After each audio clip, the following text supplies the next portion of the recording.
देश का education system अब सिर्फ एक मजाक बन के रह गया है। एनटीए, जो खुद को वर्ल्ड की सबसे बड़ी टेस्टिंग एजेंसी बताती है, हर तरह के पद के चयन की जिम्मेवारी उसको दी गई है, चाहे वो डॉक्टर हो, इंजीनियर हो, टीचर हो।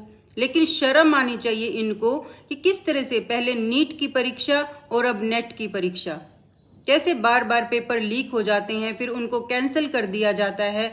जिस तरह का इनका सिस्टम चल रहा है पेपर को कंडक्ट करवाने का, वो सच में डाउटफुल है।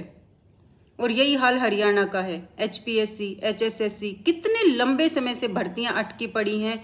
हरियाणा के लगभग हर डिपार्टमेंट में वैकेंसीज खाली पड़ी हैं, कॉलेजेस में वैकेंसीज खाली पड़ी हैं, लेकिन क्या मजाल कि भर्ती कर ली जाए। और ऊपर से अगर एग्जाम ले भी लिया जाए तो फिर उसके लीक हो जाने का डर, मतलब एक तो करेला ऊपर से नीम चढ़ा।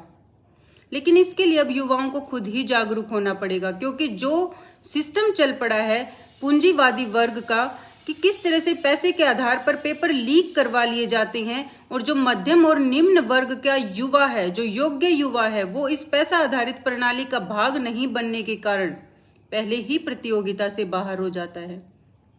तो योग्य का चयन तो हो ही नहीं रहा है। तो इसके लिए तो आवाज युवाओं को उठानी पड़ेगी, बोलना पड़ेगा अपने हक के लिए, अपने अधिकारों के लिए, तभी कुछ सुधार हो सकता है। वरना इसी तरह से बार बार पेपर लीक होते रहेंगे, कैंसिल होते रहेंगे, बेरोजगार युवाओं का ऐसे ही मजाक बनता रहे।